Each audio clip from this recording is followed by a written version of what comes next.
Ladies and gentlemen, good day and welcome to the Khadim India Limited Q3 FY21 earnings conference call hosted by Antique Stock Broking Limited. As a reminder, all participant lines will be in the listen-only mode, and there will be an opportunity for you to ask questions after the presentation concludes. Should you need assistance during the conference, please signal an operator by pressing star, then 0 on your touchtone telephone. Please note that this conference is being recorded. I now hand the conference over to Ms. Priyanka Trivedi from Antique Stock Broking Limited. Thank you, and over to you, ma'am. Thanks, Melissa. On behalf of Antique Stock Broking, I would like to welcome all the participants in the earnings call of Khadim India Limited. I have with me Mr. Nachiket, who is the IR of Khadim India. Without taking further time, I would like to hand over the call to Mr. Nachiket. Over to you, Nachiket. Yeah, hi. Thanks, Priyanka. Good afternoon, everybody, and a very warm welcome to all of you all to the Q3 FY21 earnings call for Khadim India Limited. I hope all of you, all your teams and families continue to stay safe and healthy, and everybody is looking forward to an optimistic year where things are unlocking steadily and we are putting the worst of the pandemic behind us. We have on the call representing the management Ms. Namrata Chotrani, who is the CEO of Khadim India Limited, and Mr. Indrajit Chaudhary, who is the Chief Financial Officer, CFO of Khadim India Limited. I would now like to hand over the call to the management.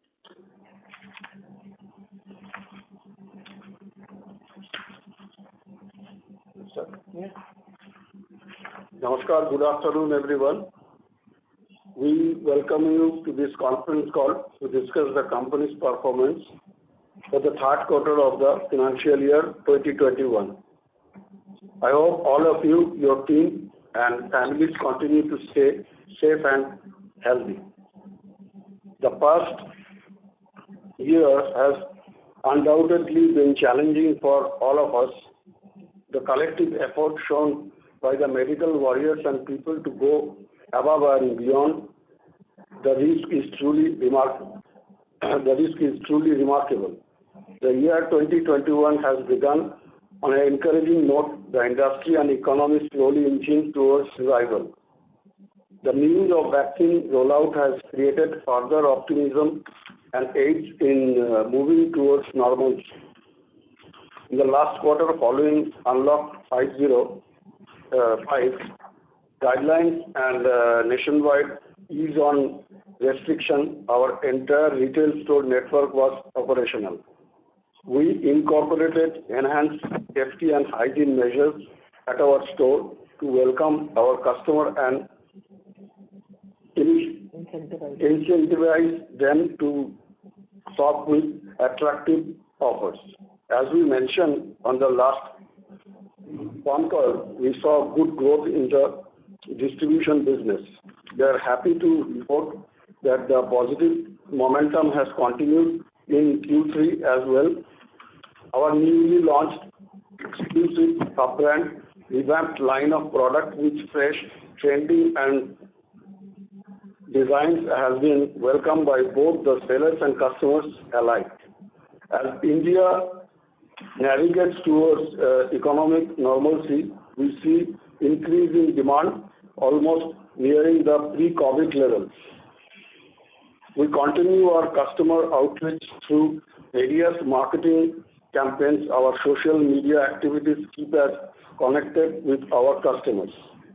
Coming to our financial performance of Q3 21, we recorded a revenue of 174 crore, almost equal to the revenue in Q3 FY20. However, on a QOQ basis, the growth of 43% was recorded over the sales of 121 crore in Q2 FY21.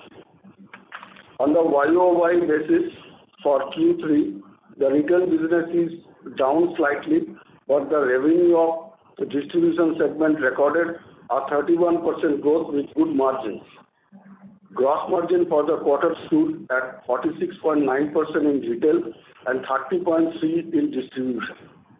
Improving sales coupled with efforts of managed costs have resulted in EBITDA for Q3 FY21 at rupees 15.1 crore, remarkably higher from rupees 3.5 crore in Q3 FY20. The EBITDA margin have also improved significantly from 2% to 8.7%. The company generated a PAT of rupees 4.4 crore versus a loss of 13.2 crore in the corresponding period. The PAT margin is 2.5%. As a team, we are united and optimistic to face the challenges while benefiting from the opportunities. Our team spirit and ingredient culture binds us to understand the business environment and emerge stronger. We are excited to take scale new heights with the brand that build upon the positive momentum going forward. With that, let's start with the question and answer session. Thank you very much. Thank you. Ladies and gentlemen, we will now begin the question and answer session. Anyone who wishes to ask a question may enter star and 1 on their touchtone telephone. If your questions have been answered and you wish to withdraw yourself from the queue, you may enter star and 2. Participants are requested to use handsets while asking a question. Ladies and gentlemen, we will wait for a moment while the question queue assembles. To ask a question, you may enter star and 1. We have the first question from the line of Deepan Sankara Narayanan from Trustline PMS. Please go ahead. Good evening, everyone. Thanks a lot for the opportunity and congrats for a good set of numbers. First of all, wanted to understand this higher gross margins for retail business at 46.9%. So this is specifically due to lower RM cost or our product mix has improved substantially? Hi, thank you for your question. So it's a function of two things. One, the contribution to the consumer behavior in the third quarter has been better than the earlier quarter for sure. Where they're demanding more fashionable products. In the first 2 quarters of this financial year, the focus was more on lower priced products and products which can possibly be used at home, functional products or very need-based products. So which has improved, since the higher price products command a better gross margin, the contribution of the gross margin in general has increased. And secondly, it's the efforts that we had taken prior to COVID setting in and the conversation that we've had in the last couple of quarters, that there has been a lot of work done by the team on improvising the range architecture, wherein there's been a 2-pronged focus. One, on increasing or taking the appropriate price increases, which is justified. And secondly, also the changing the sales mix in the premium mix focused on the high growing segments. So both of these reasons have contributed to the gross margin improving. Thanks a lot. And also, so are we seeing this festive demand and going away and still our gross margin sustainable during Q4 and Q1 going ahead? Yes, sir. Though the festive demand has gone out for lack of better words, but I think the consumer behavior is also normalizing. So in terms of the merchandise categories that was sold in normal times, maybe in January last year, the merchandise categories, it's similar in terms of the men, women, children, in terms of the open footwear, the closed footwear. So the demand is normalizing, because of which, demand is turning into normal demand. And in terms of the gross margin consistency, yes, it will continue because the change in the range architecture that we had conducted early in before the previous financial year will continue to show effect. So the gross margin, in our mind, hopefully will sustain and maybe even increase to a certain extent. However, there would be some mixture of discounted sale more in Q4 compared to Q3. So there might be some impact of that coming in. Okay. And also finally, is our confidence improved for FY22 numbers? Can we come closer to FY19 kind of numbers, top line and profitability?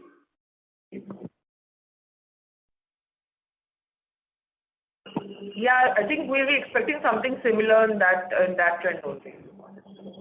Okay. Thank you and all the best. Thank you. Thank you. Ladies and gentlemen, to ask a question, you may enter star and 1.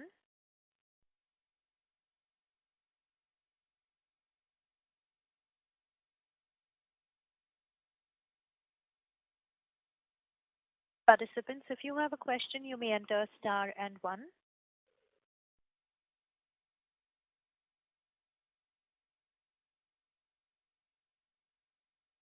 We have the next question from the line of Deepak Poddar from Sapphire Capital. Please go ahead. Hello. Mr. Poddar, please go ahead. Yeah, hello sir. Thank you very much for the opportunity. So just you mentioned a while back that the profitability we can have a similar to FY19, but FY19 we were at about 7% kind of a EBITDA margin. But I presume we should be at a better trajectory when we talk about FY22. So any comment on that would be helpful. Yeah, so I think the EBITDA margins will definitely improve because even distribution gross margins, as you can see, are improving. And what used to happen is that distribution gross margins to bring down the overall gross margin, owing to which there was an impact on the, which is why the gross margin was a bit lower. But we're pretty confident that in the coming year the gross margins should be higher. And in absolute value as well, and also in percentage wise. So any sort of range that you would like to share on the EBITDA margin front, which our business can kind of witness? It will be as per industry standards, yeah. Fair enough. Okay, that's it from my side. Thank you. Thank you. We have the next question from the line of Ratish from Sundar Mutual Fund. Please go ahead. Yeah, hi. Thanks for this opportunity. I had just a couple of questions. When you're talking about these FY19 numbers, etc.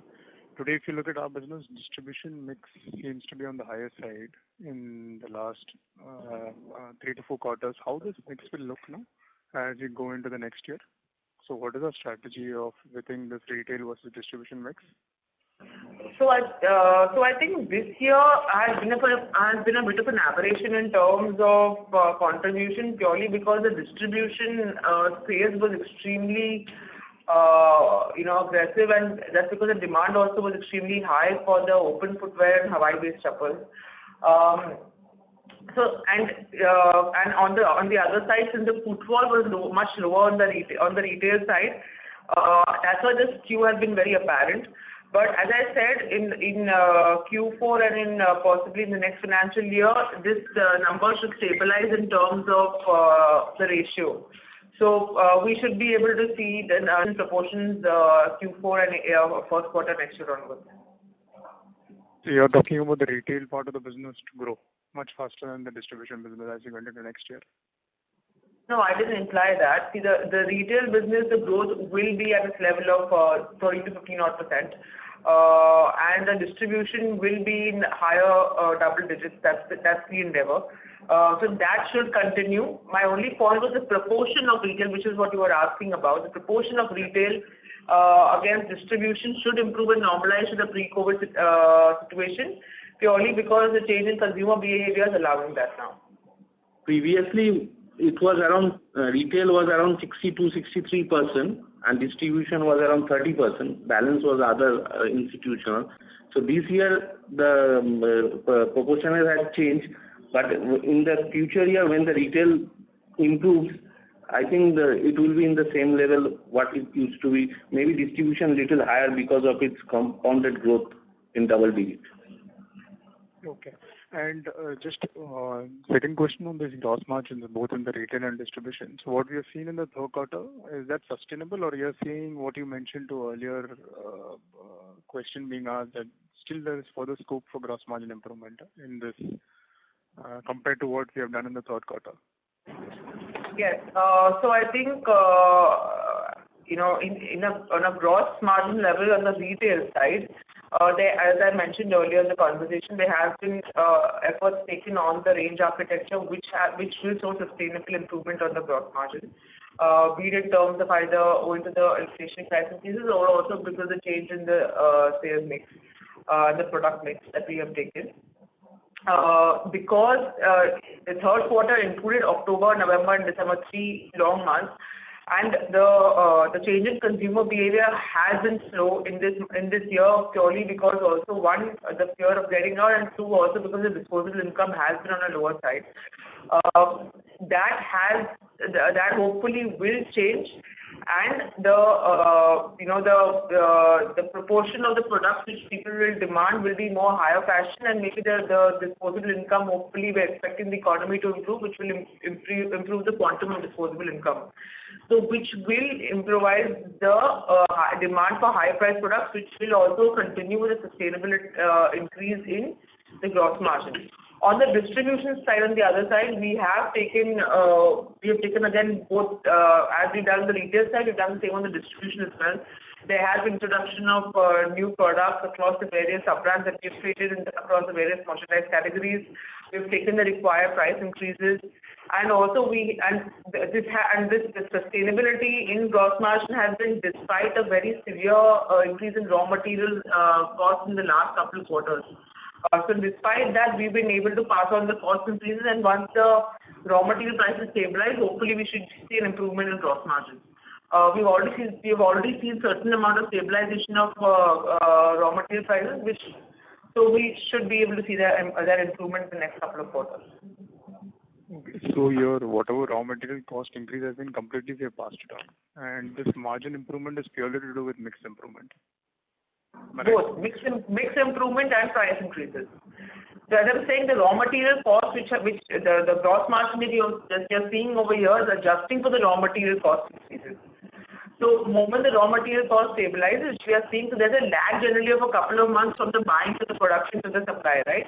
So the moment this reduction in production, raw material cost that we are seeing will take a couple of months to show an impact in the gross margin for us.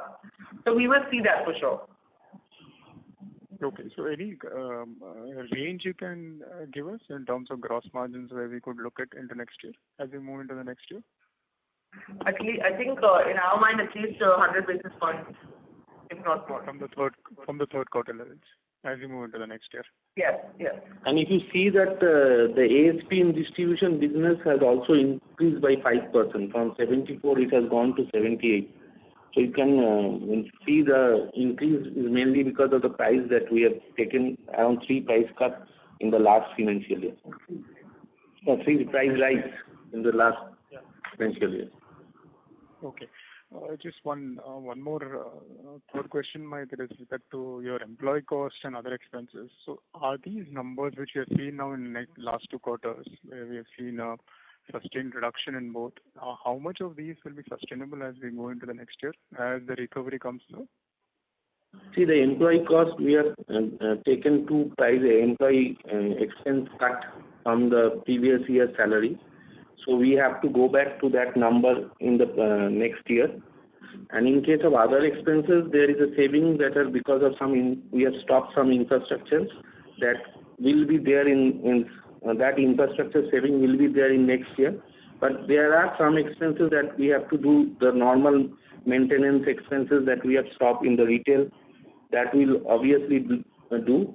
So there will be a rise in expenses. We will get a better idea when we have completed our budget for the next year, so that we can illustrate in the next on call. Okay. Just one last question, some data points. Can you just give us what are the receivables and inventory numbers for this quarter? The receivable is at 98 crores as on 31st December, and inventory is at 152 crores. Okay. Thank you. That's it from my side. Thanks. Thank you. We have the next question from the line of Tejas Shah from Spark Capital. Please go ahead. Hi, team. Congrats on a healthy recovery. So my first question is, Namrata, for you. So it's been almost more than a year now since you took charge of the company, and you actually faced one of the once in a lifetime crisis after you joined. Now we had a problem in the company even before this crisis started. In fact, there were some challenges which were visible.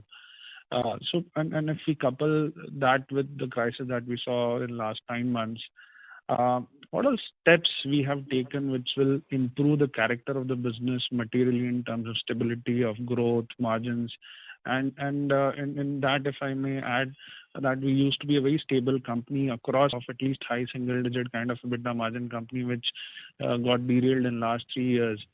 So if you can actually highlight all those factors which will lead us to that kind of profitability and stability in numbers.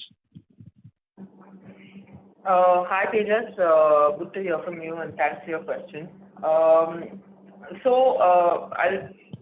possibly look at both the sides of the entire,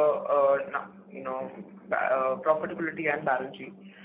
Starting broadly with the P&L, I think on the revenue side, the focus for retail will be, to ensure that my base, which is the SSG, is constantly on a growth across 5%, which again is a function of volume and ASP. Our endeavor is to at least grow by 1 to 2% of the volume side, and ensure you have an ASP growth of 3 to 4% in a year-on-year, which will be carried out by a function of the price increases and your product mix that we have been already started doing. So that is something which we are very, very aggressively focusing on to ensure that our SSGs are growing in a very healthy manner. Secondly, on the gross margin side, our endeavor is to ensure that we are taking gross margin increases year on year, so that to ensure that your profitability, your revenue growth is, your economy of scale, for lack of better words, is higher than your cost increases. In terms of the cost side, we have, I think, as an organization now, we are becoming very frugal on the cost increases. As Nareet mentioned earlier in the conversation, is that we've taken some measures in the infrastructure reduction, which will have, medium to long term impact in terms of the cost increase that we are looking at. In terms of distribution, there is a very, very aggressive view on the way we are looking at growing the business. We're looking at, improvising the product range. We are taking we are trying to work similar to the retail side. We're trying to work on the merchandise categories where the growth is higher. So it's like, you have your merchandise category wise, price point wise, product range. So whichever, product wise, price point wise, we call it assortment group.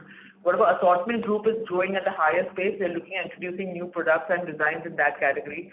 And we are taking very, very aggressive steps in introducing new products every month in various categories. So if it is in the month of April and May, we're introducing new products in the Hawaii and PVC categories. If it is in the pre-festive month, we're introducing, ketos and formal shoes and sports shoes and PU products. So we are we're getting very aggressive in the product introduction, and with keeping very much in mind that we have to take our ASP and gross margin increases year on year. On the balance sheet side, we are also getting very aggressive on the working capital management. As Indrajit mentioned to you, we have improvised our debtors compared to the same time last year. We have improved our inventory at the same time compared to the same time last year. Our debt has come down compared to the same time last year. So I think on the balance sheet side, we have taken very strong measures, and we intend to continue improving the working capital position to be more leaner and more capital efficient.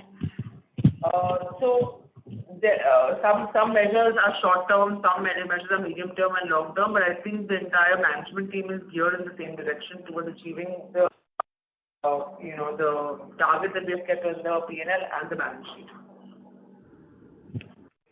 Thanks for a very detailed answer. So you spoke about increasing SSG as a retail strategy, but that will be an outcome. So what are the interventions that we're making for that to achieve that outcome? So SSG is a function of mainly your volume and ASP growth. Volume is a function of footfalls and conversion. We are taking efforts on improving the footfalls through our direct marketing strategies and direct marketing strategies. We're trying to get a little more aggressive on our digital media to ensure that we have an online to offline conversion as well. In order to increase conversion, we are trying to train our sales staff much more aggressively. We're trying to figure out more stronger and robust incentive policies to ensure that we're getting conversion well enough, so as to increase our volume sales. With regard to our ASP, as I mentioned earlier, same thing. We are working very aggressively on range architecture to ensure that we are getting the ASP growth driven through price increases and product mix. So the categories of items, like the assortment group, which is nothing but your MC-wise, price point-wise product mix, which are growing much strongly, we are trying to focus on introductions of products in those categories. So that to ensure that we are capitalizing on the strength of the brand also and what the consumers are also buying, keeping in mind what Khadim has to offer. So we have already started seeing some kind of improvement over there. As you can see, the ASP in the retail has grown by 1%. And basically owing to the fact, because see, in the last quarter there has been an impact of consumer behavior and also behavior driven towards lower price points.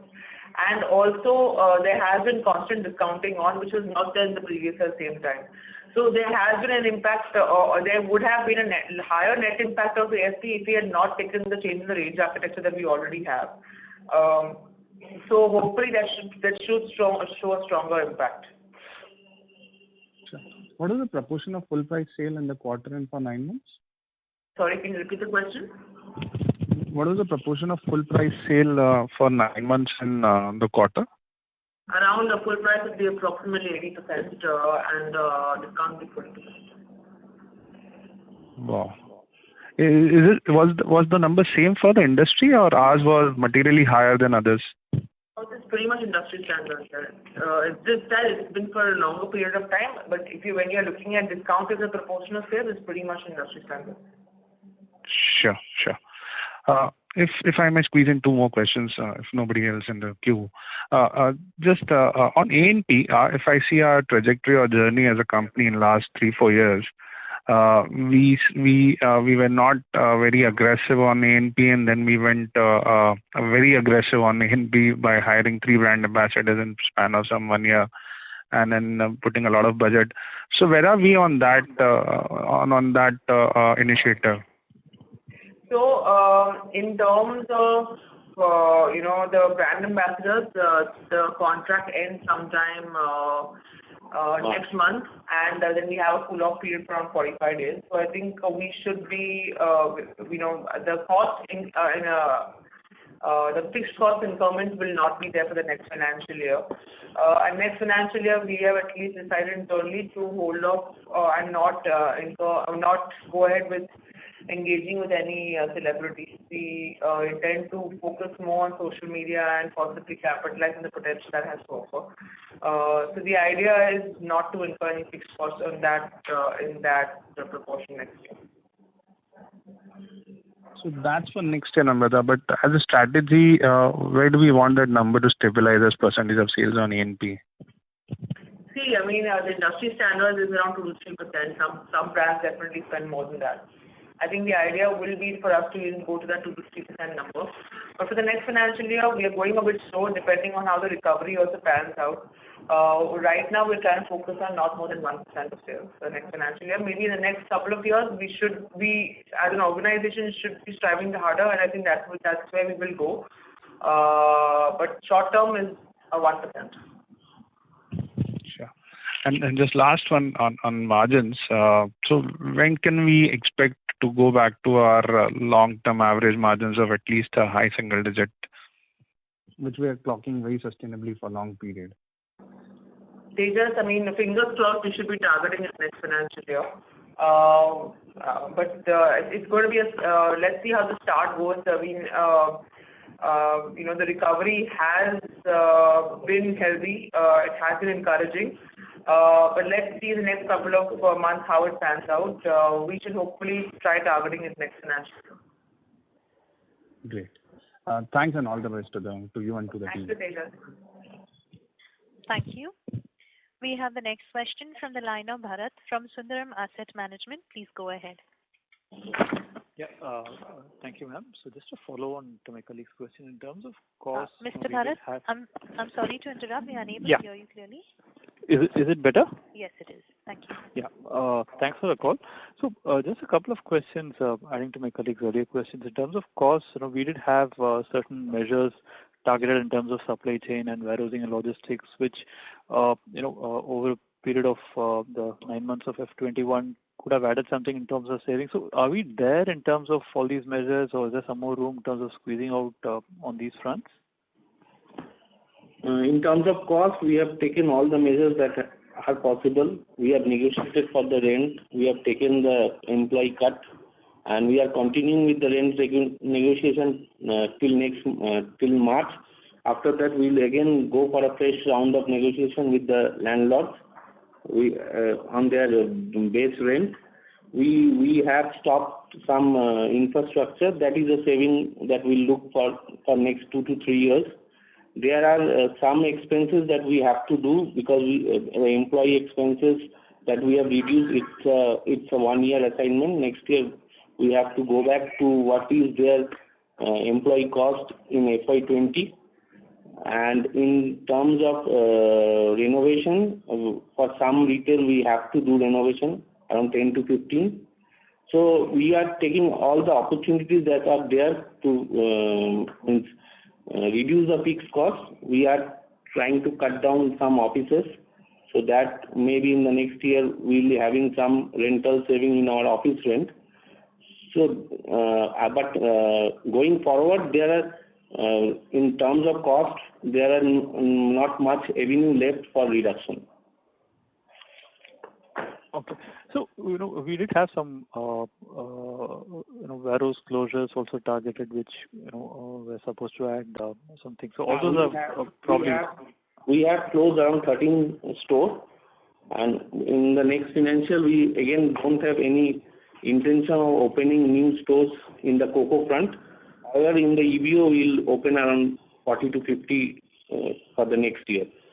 So we are trying to reduce the capex also, so that the working capital efficiency can be achieved. However, I'd like to add to that. I think the idea is not to open company outlets. The idea is the allocation of capital. I think the choice we're making internally is to revamp, the stores that we have. So I think the capex that would have otherwise gone in opening new stores, we are using the capital to revamp the stores first to ensure revitalizing of the stores. We are also working internally on coming up with a better and more relevant and fashionable format for our stores, so that we can connect or reconnect with the younger audience. So that's where the decision is coming from. Okay. And just one question on the environment. Now that we are seeing a fair amount of reopenings happening in terms of the educational institutions, how skewed is our portfolio, and in your assessment, what kind of pent-up demand could come in once the reopening kickstarts on a pan-India basis? In terms of school portfolio, with regard to the schools and education institutions. Yes, last year we had a stock of school shoes that are present also currently. So if the schools open, there would be a demand for the school shoe. We are prepared with the stock so that we can take the benefit of the demand. In a normal course, how skewed is our portfolio to this segment? Around 5 to 6% of the retail sales comes from school shoes.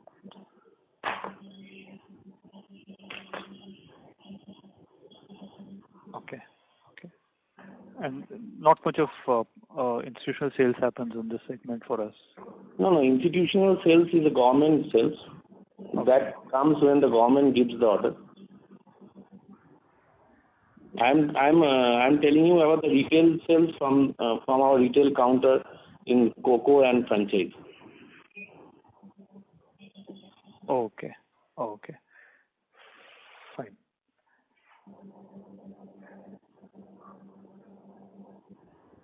Mr. Bharat, does that answer your questions? Yeah, I'm done. Thank you. Thank you. We have the next question from the line of Deepan Sankara Narayanan from Trustline PMS. Please go ahead. Oh, thanks a lot for the opportunity again. Just want to understand how has been the footfalls during the period of Jan and Feb for us. Has it improved post even festival season? Yes, we are seeing an improvement on footfalls. January again has been, there has been an improvement from the time there has been an announcement of the vaccine. So we are slowly seeing, footfalls coming in back. February also the numbers have been pretty healthy. So definitely we're seeing improvement. Okay. In terms of stores, are we rationalizing more stores or we are planning for increasing store additions for the next year? So we as Indranil mentioned earlier in the conversation, we're shutting 13 stores this year. Right now, as we speak, we have no other plans of shutting any stores. In terms of increasing new stores, we plan to open, our franchisees in an aggressive manner. In terms of cocoa and retail revenue contribution, we have seen cocoa year-on-year has been degrown by 20%, whereas our franchisees have done quite well. Is there any specific reason for degrowth in cocoa higher than franchise? No, cocoa has not degrown by 20%. This year there is a degrowth because of the COVID, but if you see the FY20, the cocoa sale has not grown. It has remained flat in FY20 also. Okay, so post this ERP implementation, franchisee performance has been improving. No, we will open franchisee. We will not open cocoa, but we'll do a revamp of our old stores in cocoa. Okay. Okay, thank you, Anand. Thank you. Participants, if you have a question, you may enter star and 1. We have the next question from the line of Deepak Poddar from Sapphire Capital. Please go ahead. Yeah, thank you very much, sir, for the opportunity. So my query is more from the longer tenure. Like you spoke about the retail strategy, the gross margins, and the growing the business in terms of distribution. So if you see some of the industry leaders, they could still achieve about 50-55% of a gross margin and a 20% kind of EBITDA margin. So is there any thought process that we have that we want to kind of inch towards those levels, or any kind of comment on those lines would be quite helpful. Thank you. So just to give you a perspective, the gross margin that you are seeing on the retail side on the industry is when you're talking about the company-owned outlets. If you look at the gross margin on a company-owned outlets, it's almost around 51 to 52%. In fact, it was 52% the third quarter last year. This year it's around 51% When you're looking at the retail side, when you're looking at the overall retail margin, which is why you're seeing the numbers of approximately 40%. That is 47%. That is why the difference. Otherwise, if you're looking at the company outlets, we pretty much have gross margins which is as per retail standards. Our overall gross margin is around 47%, and the company outlet format is around 52%. I hope that answers your question. Yeah, fair enough. Okay, sure. Thank you. Thank you. We have the next question from the line of Tejas Shah from Spark Capital. Please go ahead.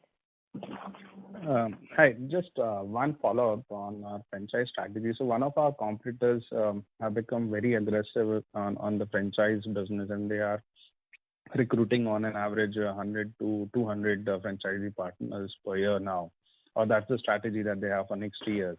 So are we facing any pressure on recruiting new franchise partners, A, and have we lost any of our franchisees to this competition recently? We are pretty much opening franchisees year on year. I think we've been opening 50-60 odd stores year on year, and I think that will definitely continue. In terms of losing franchisees to Bata, I don't think we've had that experience till now. Franchisees that we're working in generally have been pretty good and loyal. Yes, some franchisees, there have been a certain number of franchisees which have become inactive owing to their own performance, which the business underperformance, but that happens across different brands. So it's not mutually inclusive; it's mutually exclusive. Sure, this helps. Thanks a lot. Thank you. Ladies and gentlemen, to ask a question, you may enter star and 1.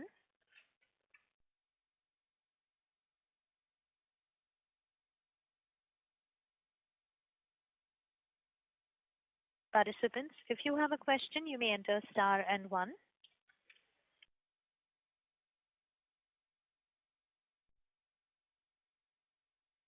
As there are no further questions, I would like to hand the conference over to Mr. Nachiket for the closing comments. Please go ahead. Yes, thank you everybody for your questions, and we look forward to getting back to most of you investors. And if you have any doubts or queries, please feel free to reach out to us on the investor contacts mentioned in the presentation. On the behalf of the management, I thank you all for your time and look forward to your continued support. Over to you, Priyanka. Thank you. Thank you all for your continued interest in Khadim's, and appreciate your patience and look forward to further interaction with you. Thank you. Thank you. Ladies and gentlemen, on behalf of Antique Stock Broking Limited, that concludes this conference. Thank you for joining us, and you may now disconnect your lines.